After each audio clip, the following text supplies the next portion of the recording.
Uno de los daños más grandes que hemos sufrido en la predicación del evangelio es querer meter asuntos culturales en un mensaje que es universal. Puedo tener una cultura diferente a la tuya, pero si creemos en Cristo, estamos unidos en la misma fe y en el mismo propósito. Amén. Dale un aplauso al Señor.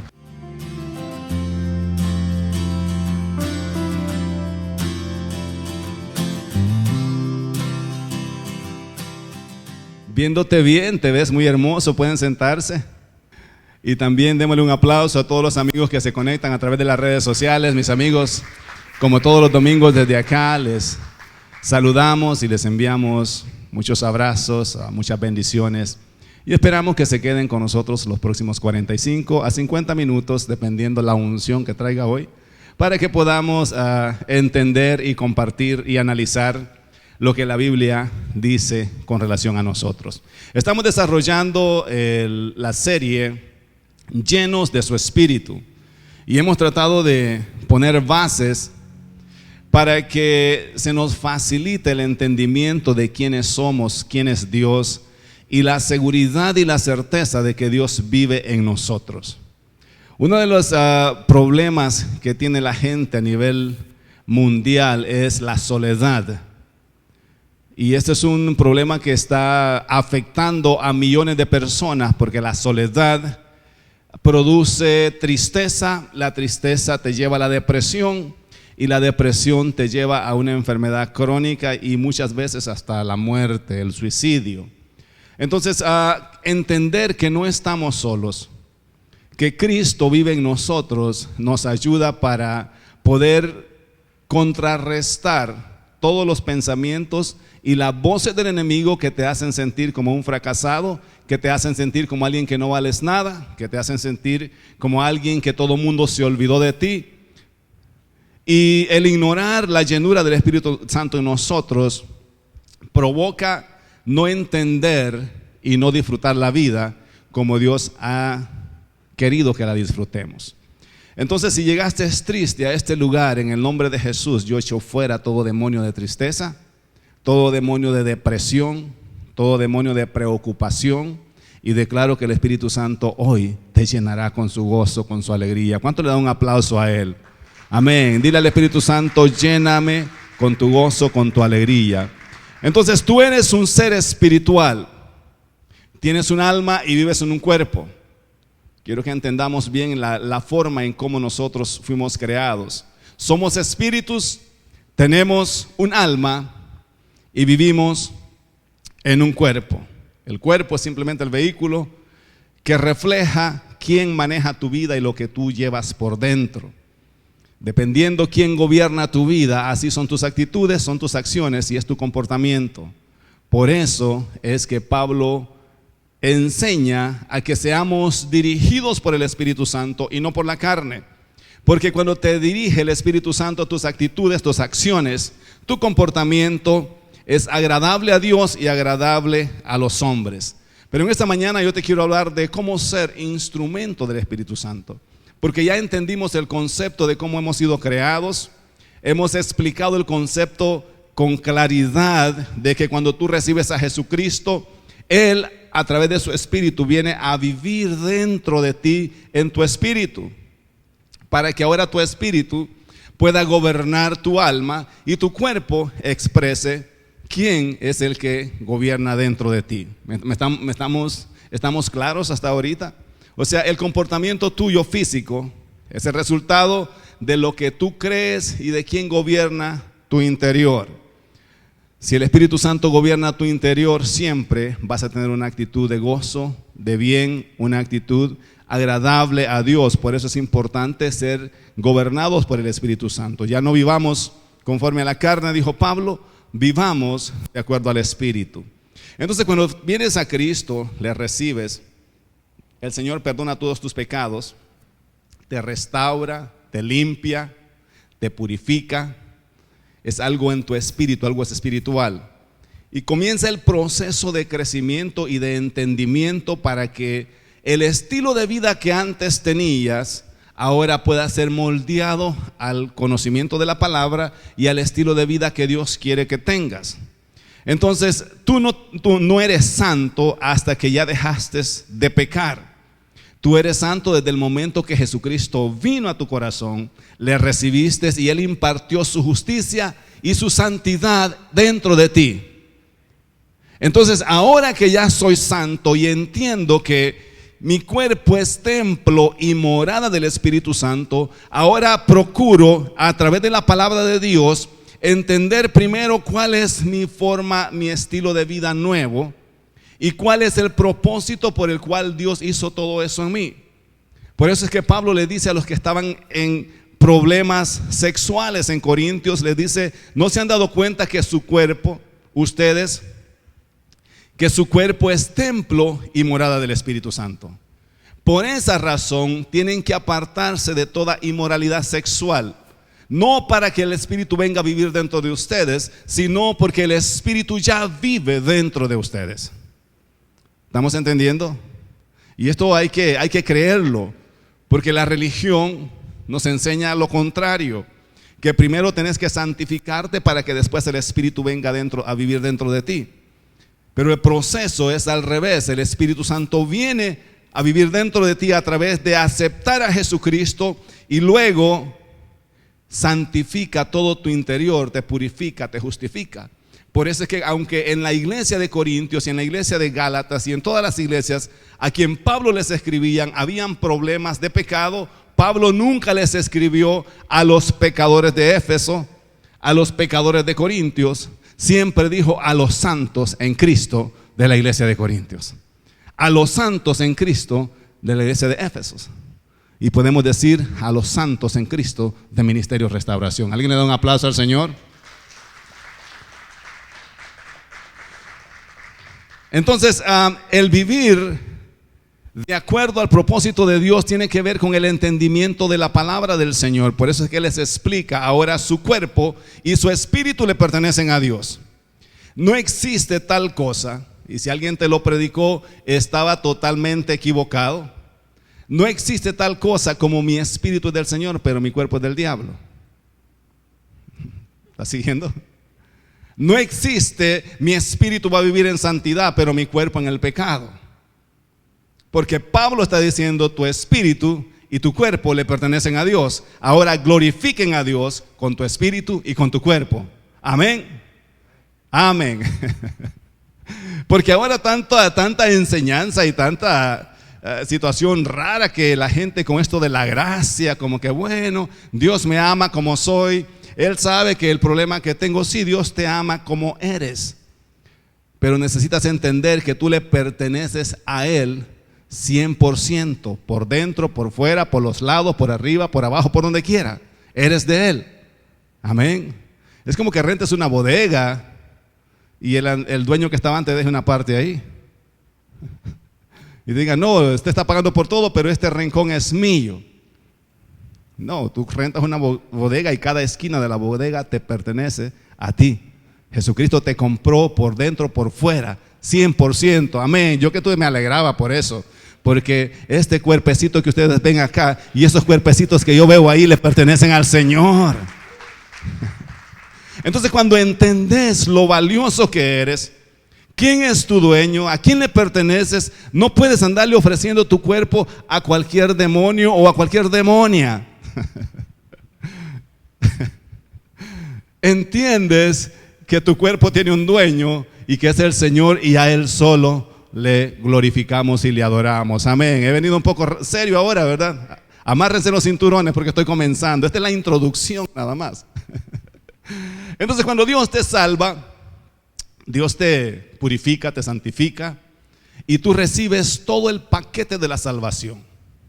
El paquete de la salvación no es simplemente no ir al infierno. La salvación no tiene nada más que ver con el hecho de no ir al infierno. Bueno, ahora ya soy salvo, ya no voy al infierno. Eso es lo mejor que te pudo pasar en la vida. Recibir a Cristo, porque desde el momento que le recibiste, ahora Él viene a vivir dentro de ti, y donde Él esté, ahí vas a estar tú. No hay ninguna condenación para aquellos que están en Cristo Jesús. Entonces, el proceso de la salvación es lo mejor que le puede pasar a un ser humano. Pero con la salvación viene un paquete completo que necesitamos comenzar a descubrir. Ahí viene tu salud física. Jesucristo no solamente pagó por tu espíritu y por tu alma, Jesucristo pagó por la sanidad física de tu cuerpo también. Por su llaga hemos sido curados. Amén. Y cuando envía a los apóstoles les dice, vayan, pongan las manos sobre los enfermos y los enfermos se van a sanar. O sea que es la voluntad de Dios que tú y yo estemos sanos. El diablo vino a robar, a matar y a destruir. Tú eres heredero de la salud, pero el diablo vino a robarte la salud.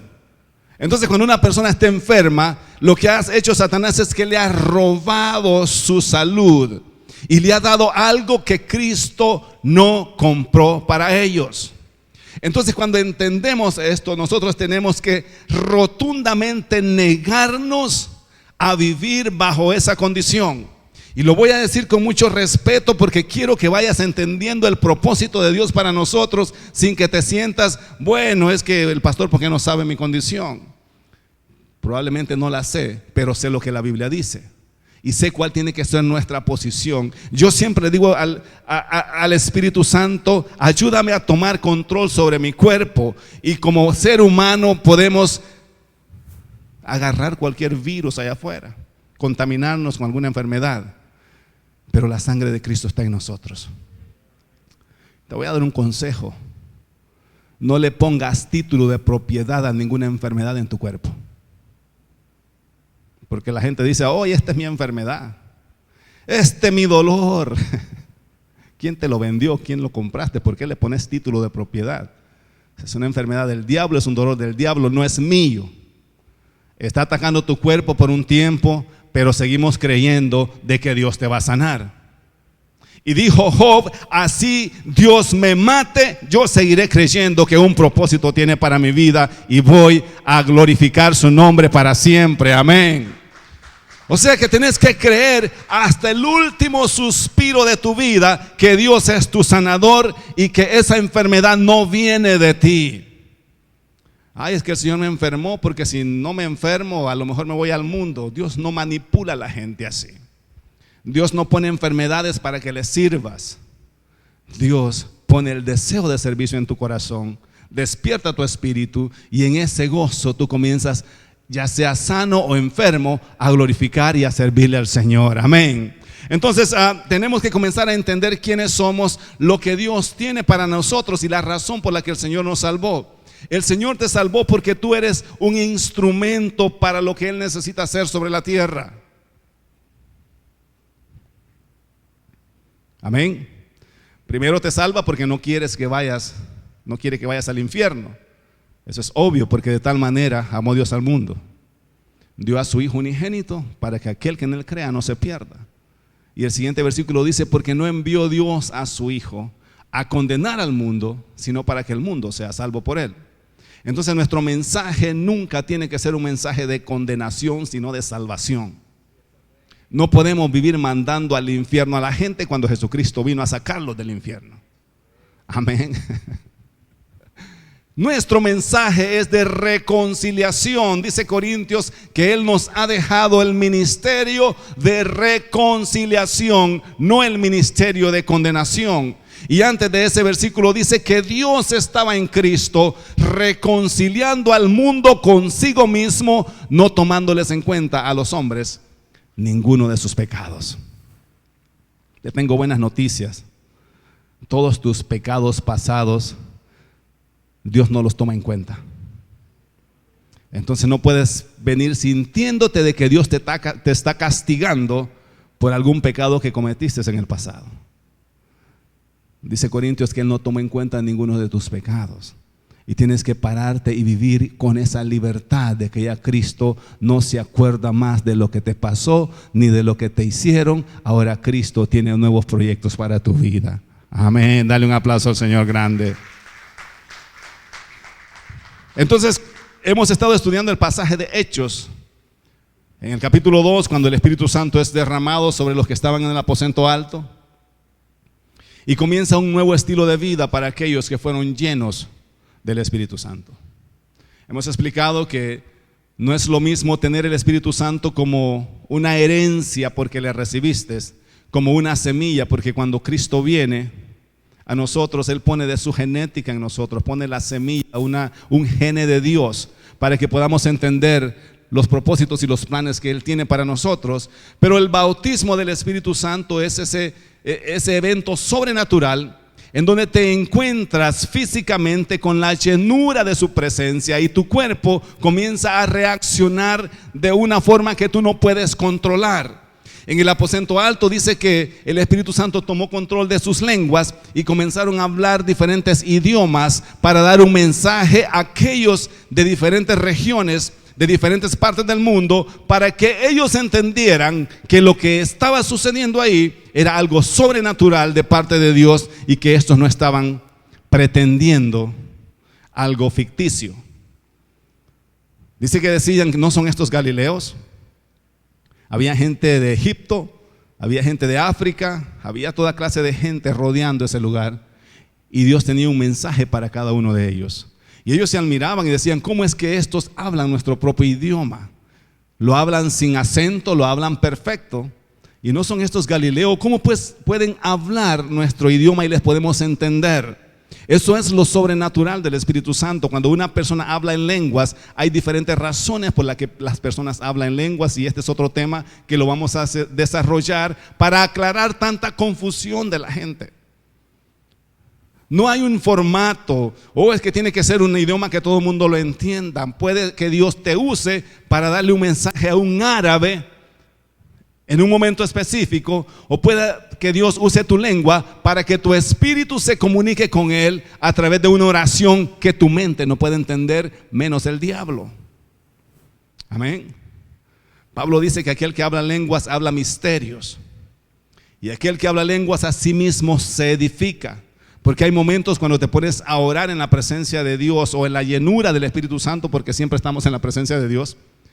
Pero hay momentos donde comienza la administración del Espíritu Santo y el Espíritu Santo dentro de ti toma control de tu lengua y empieza una conversación en un rema espiritual en donde tu mente no entiende lo que estás diciendo, pero que tu espíritu se está fortaleciendo. Entonces cuando dejas de hablar, sientes una unción espiritual diferente porque hubo una comunicación. Muchas veces el Espíritu va a orar mejor que nosotros. Hay cosas que tú necesitas que no sabes cómo pedírselas, y en ese hablar en lengua de una sobrenatural, el Espíritu Santo ordena tus oraciones. O a lo mejor estás pidiendo algo que no te conviene. Señor, dame esa rubia que se siente en la parte de atrás o en la parte de enfrente. Y comenzás a hablar en lenguas y el Espíritu Santo le dice, esa rubia no le conviene. No se la des. Y como hablaste en lengua, no te diste cuenta que la oración iba en contra de lo que tú querías. Algunos ya se la dieron, el Señor la rubia, ¿verdad? Ya les contestó esa oración. Entonces, el hablar en lenguas es esa intimidad con Dios en donde tu espíritu se conecta con el Espíritu de Dios en una conversación verbal, y eso produce avivamiento, gozo y, dice Pablo, crecimiento. El que habla en lenguas a sí mismo se edifica. Entonces los apóstoles son impactados o llenos, bautizados por el Espíritu Santo en capítulo 2 de Hechos, y comienzan a cambiar sus vidas rutinarias, sus vidas comunes, por vidas sobrenaturales, por vidas fuera de lo común. Comienzan a predicar de una forma que la gente era impactada y comienzan a hacer señales sobrenaturales que la gente no podía entender de la forma que ellos los hacían. Entonces ellos comienzan en Jerusalén, y ya la palabra de Dios era o la palabra de Jesús, que tenían que ir a todos los rincones de la tierra. Pero en ellos había una mentalidad de cultura, una mentalidad de religión, y pensaron que el evangelio era solo para los de Jerusalén, solamente para los judíos. Y Dios tenía que hacer algo con esto. Entonces se levanta una persecución permitido por Dios para que ellos salgan de Jerusalén. Y ahora donde quiera que iban hablando del evangelio a la fuerza, por supuesto. No fueron misioneros enviados, fueron misioneros espantados. O sea, la persecución los hizo que huyeran, y ahora ellos donde quiera que van predican el evangelio. Y dice la Biblia en el versículo 4 del capítulo 8 de Hechos, narra la historia de uno de los evangelistas del principio de la iglesia primitiva llamado Felipe. El capítulo 8, versículo 4 dice: pero los que fueron esparcidos iban por todas partes anunciando el evangelio. No fueron voluntariamente, fueron esparcidos. Entonces Felipe, descendiendo a la ciudad de Samaria, les predicaba a Cristo. Tenés que entender que los samaritanos y los judíos no se llevaban. Había como una contienda, un problema entre ellos, pero él va a Samaria y allí comienza a predicar, y los samaritanos comienzan a recibir la llenura o la bendición del evangelio, y la gente unánime escuchaba atentamente las cosas que decía Felipe. Mira lo que hace la unción del Espíritu Santo: captivaba la atención de aquellos que estaban escuchando, oyendo y viendo las señales que él hacía. Porque de muchos que tenían espíritus inmundos salían estos dando grandes voces, o sea, los demonios salían gritando, y muchos paralíticos y cojos eran sanados. Así que había gran gozo en aquella ciudad. Los samaritanos y los judíos no se llevaban. Había una contienda cultural, había un problema cultural. O sea, los samaritanos se sentían discriminados, y los judíos se sentían mejor raza que ellos. Y los samaritanos eran una mezcla entre judíos y gentiles. O sea que si tu esposa era judía o tu esposo era judío y tú eras de otra raza, el niñito que nacía era un samaritanito. No lo consideraban de pura raza judía, lo consideraban mixto, y eso lo desgradaba desde el punto de vista social y cultural de acuerdo a ellos. Entonces a esa ciudad Felipe se fue, no porque quería ir a predicar a ellos, sino porque fue sacado, hubo una persecución y tuvo que huir, huyendo por su vida. Pero en ese propósito de huir, Dios se manifestaba y comenzaba a predicar, y dice que la gente se sentaba a escuchar atentamente el mensaje, porque el mensaje de Felipe no era un mensaje tradicional, un mensaje de una religión. Si Felipe se hubiese parado a predicar sobre la ley de Moisés, sobre los mandamientos, sobre el judaísmo, ningún samaritano se hubiera sentado a escucharles, porque ellos conocían la cultura, conocían el judaísmo. Entonces no estaban interesados en un mensaje que tuviera que ver con una cultura específica. O sea, ¿me querés hacer judío? Hubiese sido su reacción. ¿Querés meter tu religión en mi cultura? Yo soy samaritano y tú eres judío. Por eso es que cuando Jesús habla con la mujer samaritana, la mujer saca este problema de religión que había. Y la mujer le dice a Jesús: ustedes dicen que se tiene que adorar en Jerusalén, nosotros adoramos en este monte. Hay un problema de a quién adorar y cómo adorar. O sea, no había una unidad religiosa entre los samaritanos y los judíos. Pero el mensaje de Felipe no tenía que ver con una religión, tenía que ver con un evangelio que abarca a todas las naciones y a todos los pueblos. Alguien le da un aplauso al Señor. Cuando tú predicas el evangelio, tienes que asegurarte que el mismo mensaje que predicas acá lo puedes predicar en Arabia, en China, y que la gente va a entender y se va a salvar. No podemos predicar un evangelio cultural en donde me sirva a los que estamos acá, pero que no les sirva a los que están en África. Porque el evangelio no es una religión ni una cultura. El evangelio es buenas nuevas para el mundo entero. En cualquier parte del mundo donde haya un ser humano, ahí le puedo predicar las buenas nuevas de salvación, y tiene la capacidad de entenderme sin tener que meter una cultura de donde yo vengo. Me gustaría seguir por ese lado, porque uno de los daños más grandes que hemos sufrido en la predicación del evangelio es querer meter asuntos culturales en un mensaje que es universal. Puedo tener una cultura diferente a la tuya, pero si creemos en Cristo, estamos unidos en la misma fe y en el mismo propósito. Amén. Dale un aplauso al Señor.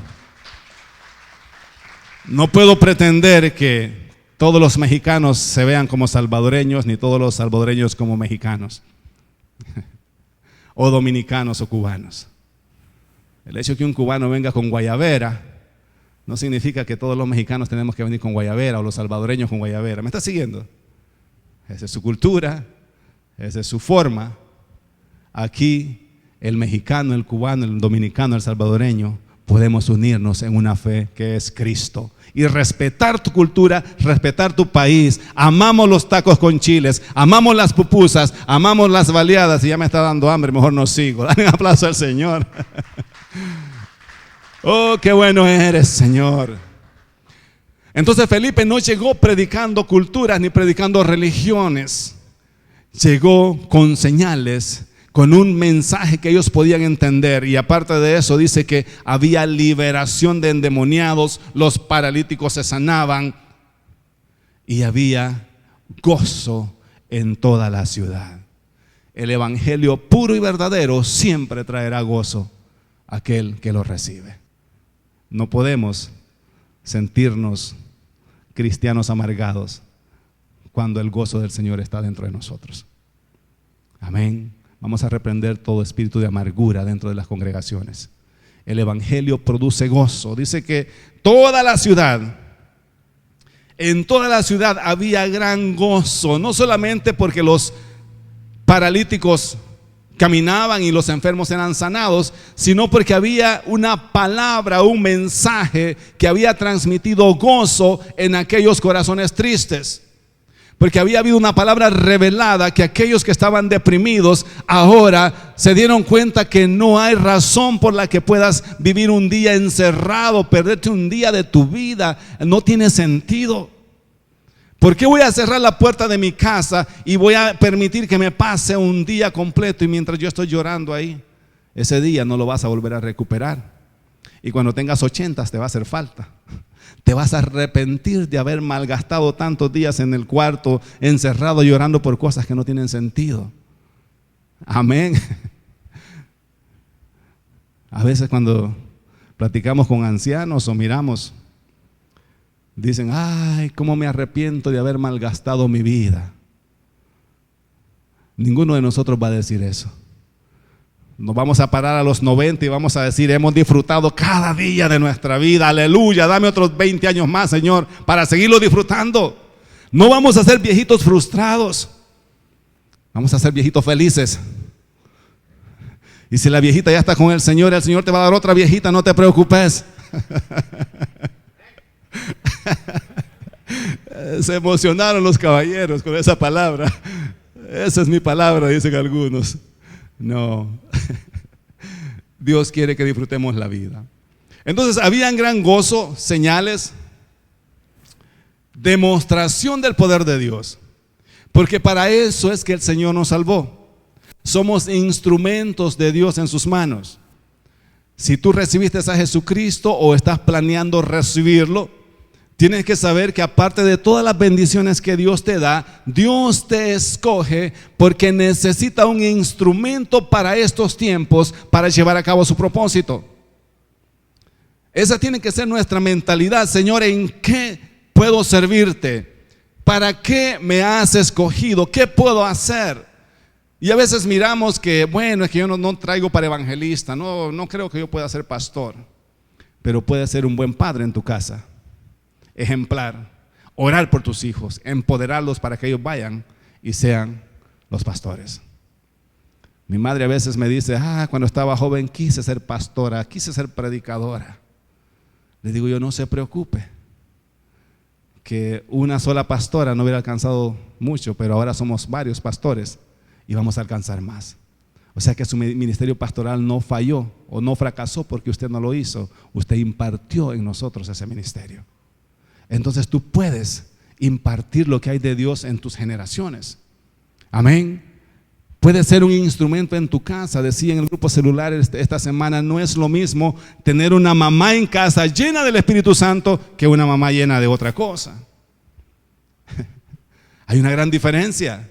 Entonces como mamá puedes decir, no estoy capacitada para predicar, quizás me da me tiemblan las rodillas cuando me paro enfrente de la gente. A mí no se me queda nada, no puedo explicar algunas cosas, pero sí puedes usar la llenura del Espíritu Santo para ministrar gozo, paz, tranquilidad en tu hogar. Amén, dale un aplauso al Señor. Ahí puedes ministrar a tu familia, que tus hijos disfruten de la llenura del Espíritu Santo cuando les estás cocinando los huevos fritos, los huevos duros o los huevos como sea. Cuando estás limpiando la casa, cuando les estás planchando la ropa, cuando les estás sirviendo la comida. Qué lindo es que te sirva un plato de comida una mamá llena del Espíritu Santo. Y qué difícil es que una mamá llena de rencores, de amarguras, de resentimientos, te sirva la comida. No te la sirve, te la tira. Amén. Mamás, ¿estamos bien? Entonces, esto de ser instrumento para el Señor no solamente tiene que ver con lo que Felipe hacía. Tiene que ver con un estilo de vida práctico en donde el área donde nos desenvolvemos puede ser diferente porque hay algo diferente en nosotros. Entonces dice, siguiendo con el mismo pasaje en los siguientes versículos, cuando entendemos correctamente nuestra función como instrumentos, operamos sin arrogancia, con humildad a favor de los necesitados. Cuando tú entiendes que eres un instrumento de parte de Dios, no hay arrogancia en lo que haces, lo haces con humildad. No te paras y decir, aquí está el milagrero, miren cómo sano enfermos yo. Pum, pum, pum. Ahora sí, ¿quién me va a invitar? Y voy a ir al que me pague más. Cuando entiendes que eres un instrumento, no hay arrogancias. Hace las cosas con humildad, sabiendo que tus manos son un instrumento para que el Espíritu de Dios pueda hacer su obra. Bien fácil esto, ¿verdad? Yo me gozo cuando Dios opera milagros a través de mí. Me gozo. Esta semana alguien me decía, cuando usted oró por mí, yo llevaba 2 años con un dolor de espalda y desde entonces no he vuelto a tener dolores de espalda. ¿Sabe la alegría que eso me da a mí? El saber que fui un instrumento en las manos del Señor. No fui yo el que lo sané, fue el Espíritu Santo a través de mí, pero yo sí me gozo porque estoy haciendo lo que Él me llamó que hiciera. Y me está usando para llevar a cabo bendición y salud a los miembros de la congregación. Amén. Alguien me escribía un texto y me decía, una persona que no podía dormir, y me decía, desde que usted oró por mí, he podido dormir en paz. Se me fueron los insomnios y los ataques que provocaban el no poder dormir. Eso me llena de gozo, me llena de alegría, y eso tiene que ser nuestra actitud cuando Dios nos usa para su reino. Entonces cada uno de nosotros en diferentes áreas hemos sido llamados a ser instrumentos de Dios. La llenura del Espíritu Santo dentro de nosotros nos da la habilidad y la capacidad para desarrollar el propósito por el cual Dios te salvó. Amén. Dios nos salvó con un propósito. Y no nos preocupemos porque no soy predicador, ni soy apóstol, ni nada de los 5 ministerios. Preocupémonos porque en lo que hacemos en nuestra vida diaria se refleje la presencia de Dios en nosotros. Amén. Versículo 9. Seguimos con la historia. Está bien bonita esta historia. Dice que allí en Samaria había un hombre llamado Simón, que antes, y yo quiero que entendamos la conjugación de la escritura, de los verbos, tiempo pasado. Antes ejercía la magia en aquella ciudad y había engañado a la gente de Samaria, haciéndose pasar por uno grande. El vocabulario está en tiempo pasado, vamos entendiendo eso. Este Simón antes era un mago y la gente lo miraba como uno grande por todo lo que había hecho a través de actos mágicos. Y dice que al oír atentamente todos, desde el más pequeño hasta el más, o a oían atentamente todos, desde el más pequeño hasta el más grande. diciendo: este es el gran poder de Dios. O sea que el tipo se comenzaba y sacaba un conejo y la gente decía: wow, qué poder de Dios hay. Convirtió el pañuelo en conejo. ¿Está siguiendo? Actos mágicos. Y que atentamente habían escuchado a este hombre y los había convencido que era un grande.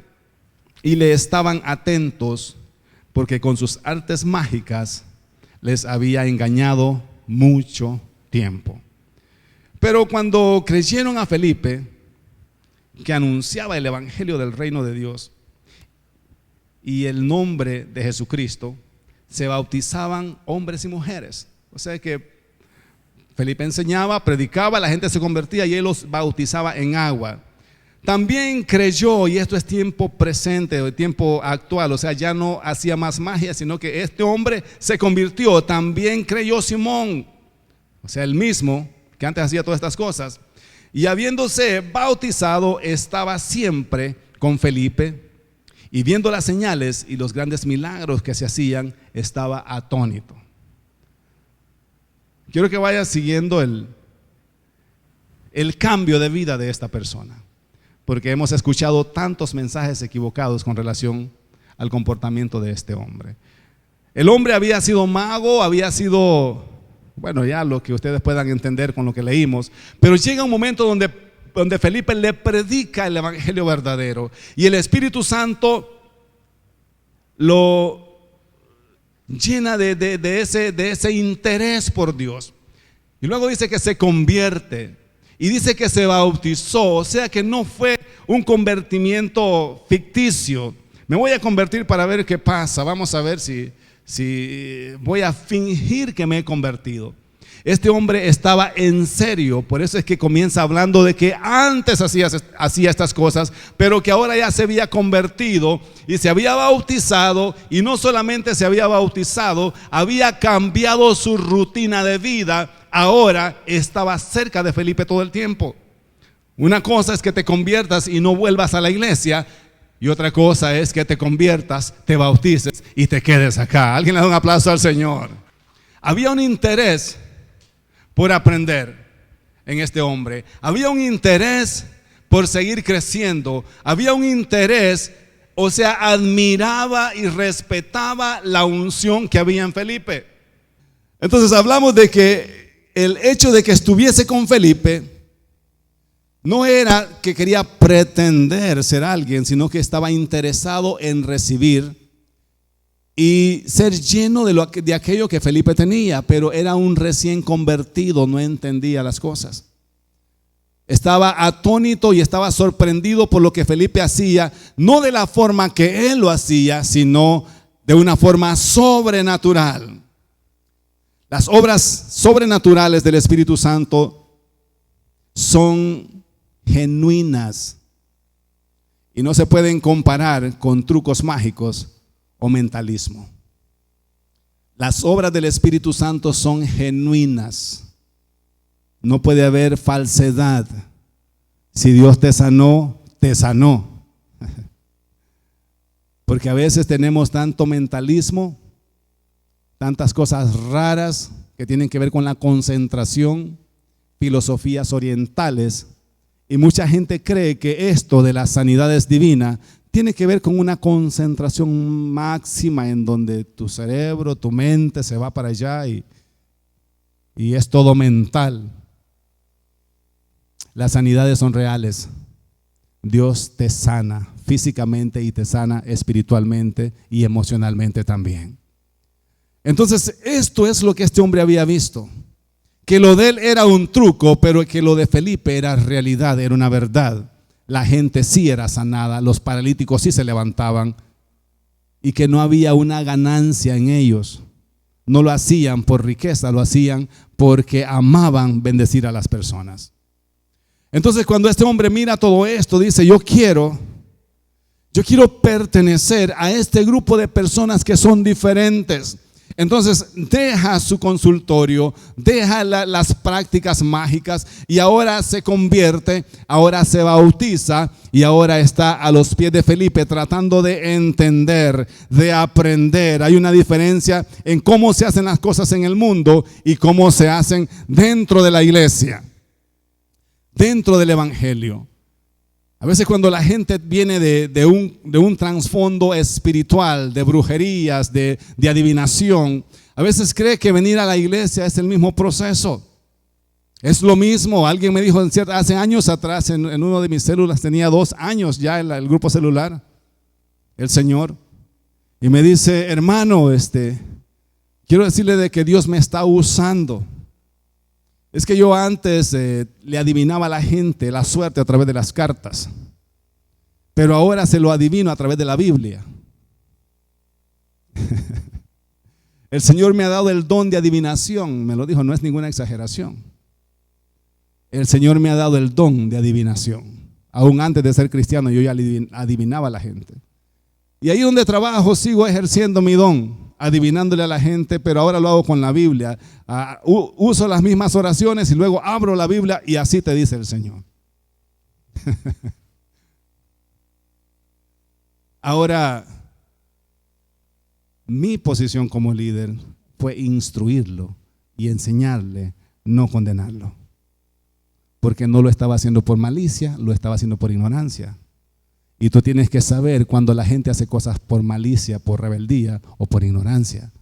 Y los que ya hemos entendido un poquito más, es nuestro trabajo explicarle a la gente cómo se hacen las cosas ahora que están en el reino. Y le tuve que decir: hermano, la adivinación no viene de Dios, viene de Satanás.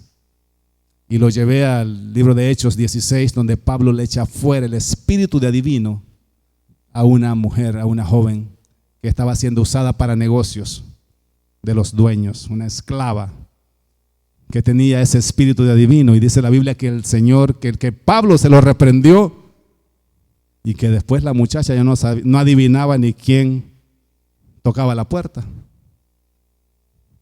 Y esto les causó problemas a los dueños. Entonces tuve que explicarle que la adivinación no es un don de Dios. Y si alguien me está escuchando a través de las redes sociales, se lo voy a repetir: no existe el don de adivinación. Existe palabra de ciencia, que es el resultado del Espíritu Santo. Y no confundamos la adivinación con la palabra de ciencia en las iglesias, porque esto se mueve también. Gente que quiere adivinar, profetas adivinando en las congregaciones, gente diciendo disparates, tratando de que se cumpla o forzando que se cumpla la palabra. Esta semana compartía el conferencista de que en una iglesia había uno que quería ser profeta y le dijo a uno que no le gustaba, que no le caía muy bien: mañana a las 12 de la noche dice el Señor que te va a llevar a su presencia, te vas a morir, así te dice el Señor. El siguiente día a las 11:55 andaba él con una pistola viendo por dónde le disparaba para que se cumpliese la palabra que había soltado.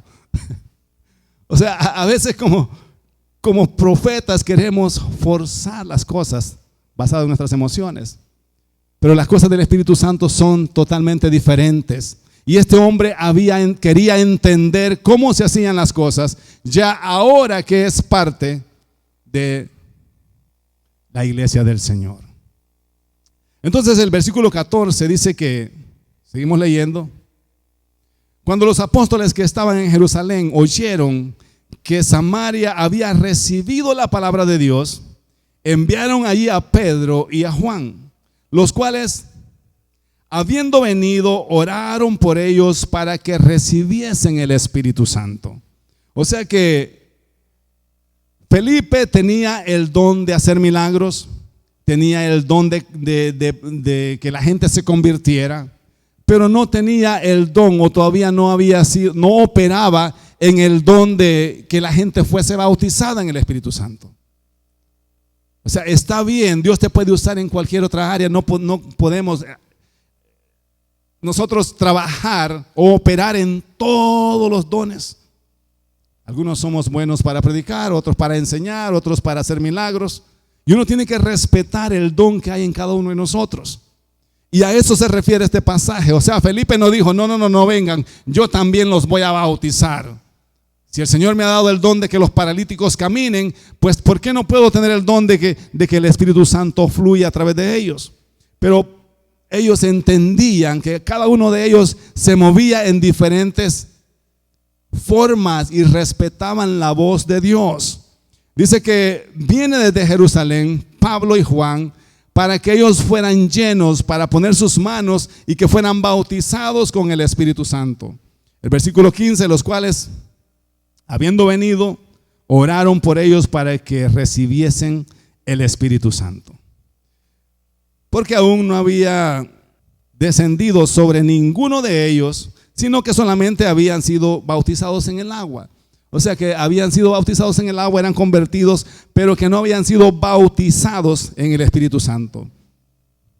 Entonces les imponían las manos y recibían al Espíritu Santo. Mira qué bonito esto. Pedro y Juan ponían las manos sobre los recién convertidos y había un fluir, un don en ellos, que la gente era bautizada por el Espíritu Santo a través de la imposición de manos. Cuando vio Simón, el mismo personaje del que estamos hablando, que por la imposición de las manos los apóstoles, o por la imposición de las manos de los apóstoles se daba el Espíritu Santo, les ofreció dinero. Y aquí es donde la cosa se pone interesante, diciendo, dadme también a mí este poder, para que cualquiera a quien yo impusiere las manos reciba el Espíritu Santo. Wow. ¿Cuánto vale que me empodere de esa forma? Y acá es donde se ha torcido este mensaje a través de muchos predicadores, porque han visto a Simón como un malo, como un mal negociante, como alguien que quiere comerciar con el evangelio, con el poder de Dios. Pero en realidad yo lo que veo en este hombre es un corazón deseoso de servirle al Señor.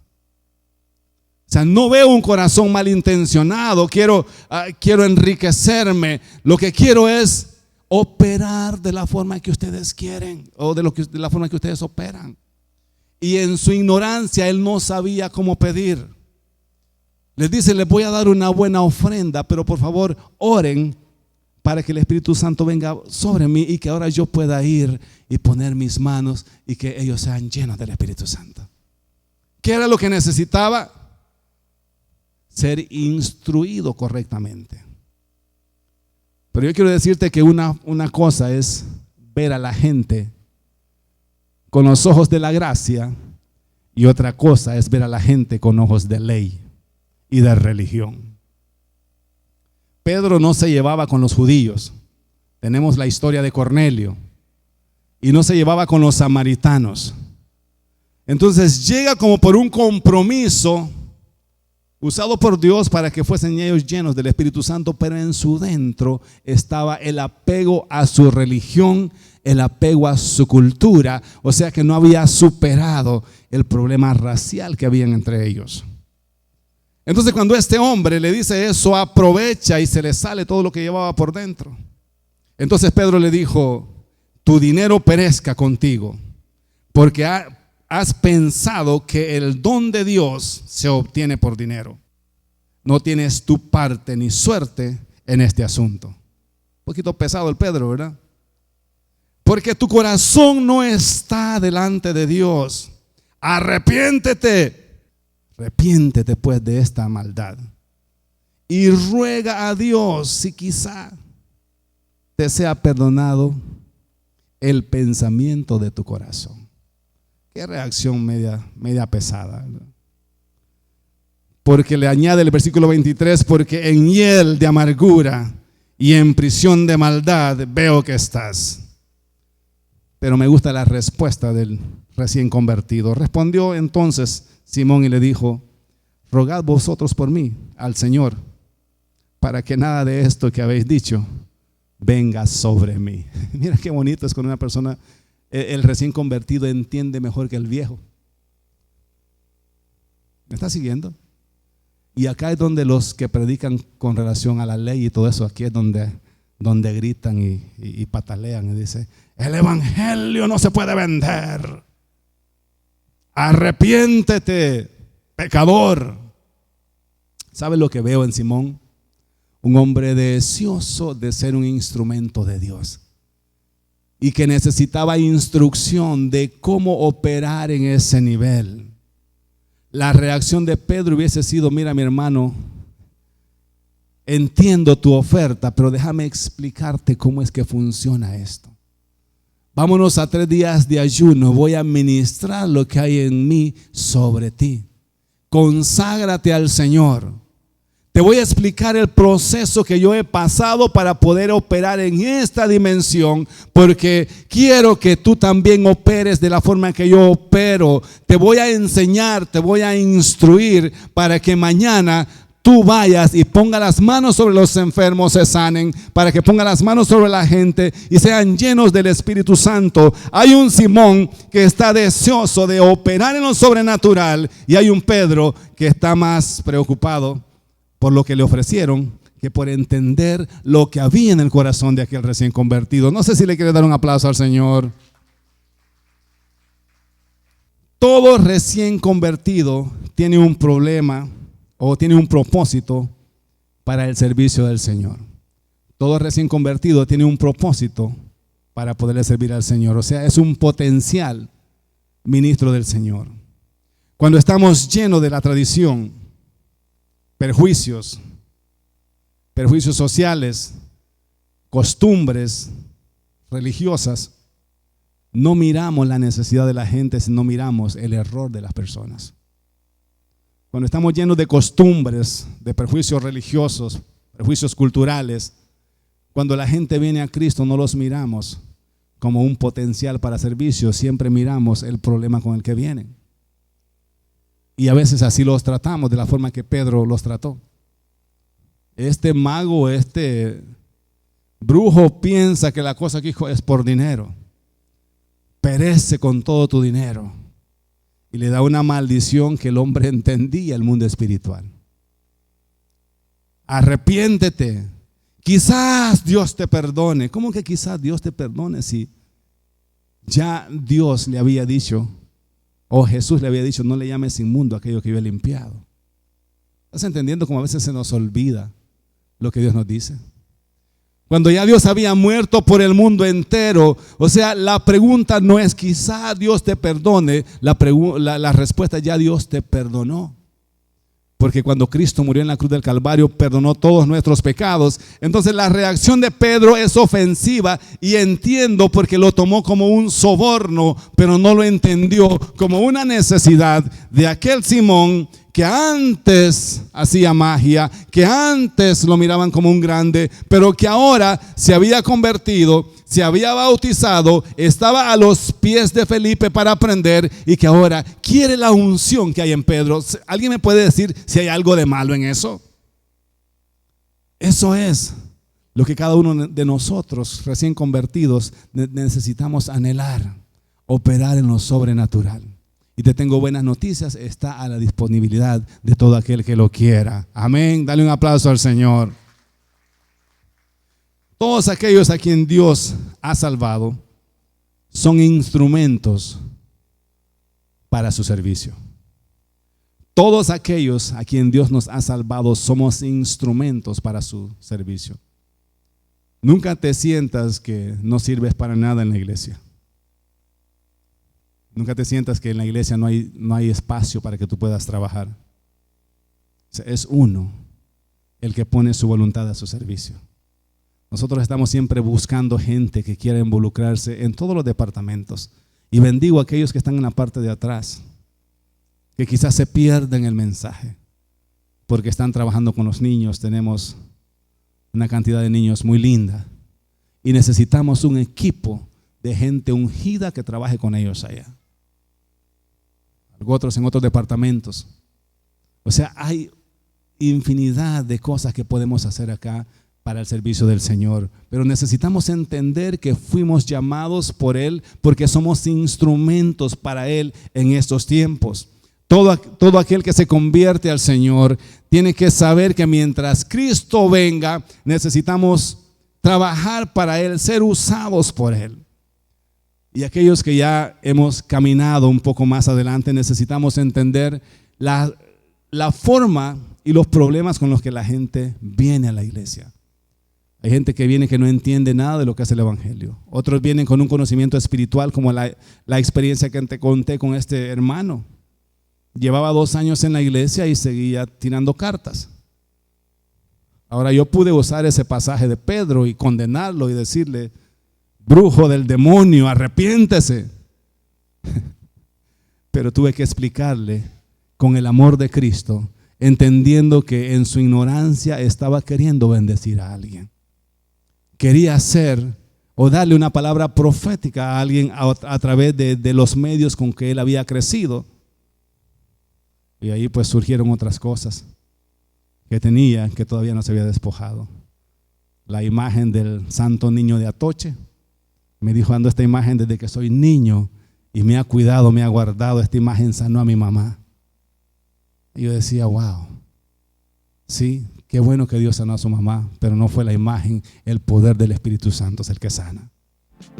Amén.